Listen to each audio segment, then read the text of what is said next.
Well, I think it's very good, actually, and today's tremendous ceremony in Portsmouth, just south of London, is a reminder of the enduring strength of the special relationship and also the tremendous sacrifice made by US and British servicemen, Canadian servicemen, and Commonwealth servicemen as well in the defence of freedom. And Europe owes a huge debt of gratitude to the United States and Great Britain in particular for their freedom today.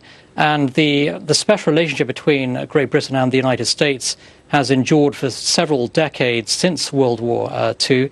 It has been the beating heart of the free world in many respects, and it is very strong today. I think it could be even stronger with a new British Prime Minister coming in at the end of July. After all, there have been some differences between Theresa May and Donald Trump. But I think with a new Brexiteer Prime Minister coming in, I can expect an even stronger and more robust special relationship in place. Now, 1.5 million Americans were gathered in the southern fields of England when the D-Day launch began, and so many more Brits as well. I think as an American, one thing that strikes me when I visited Normandy is the British war museums that are set up there. You know, that's one thing that some of our history books, I would suggest here on this side of the Atlantic, does not emphasize enough. But this was a shared military partnership, and without the help of you and the help of us, it would not have been the success as it turned out to be. With regard to the current trip, I'm just looking at some of the headlines from the British tabloids and some of the major newspapers there. They were flattering in their praise for the president and the Queen. What explains that, Nile, despite some of the protests that were in central London this week? Yeah, I think actually overall the state visit was a great success. I think this has been one of the best overseas trips for President Trump, if not the best, actually. And I think the meetings with the Queen, the royal family were absolutely tremendous.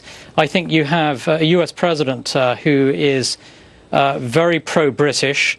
He is someone who has a deep affection for the British monarchy, for the royal family, for the British people, and that was demonstrated tremendously this week. There were some protests on the streets of London, quite small, a few thousand protesters actually, but I think the president was unfazed by those protests, and this was also, I think, in terms of policy, a very, very important visit as well, where President Trump advanced a clear agenda for moving forward on US-UK relations, especially with regard to a trade deal.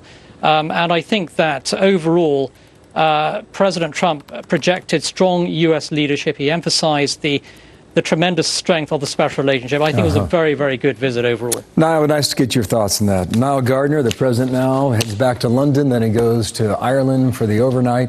We'll see him in Normandy tomorrow morning this time. Thank you, sir.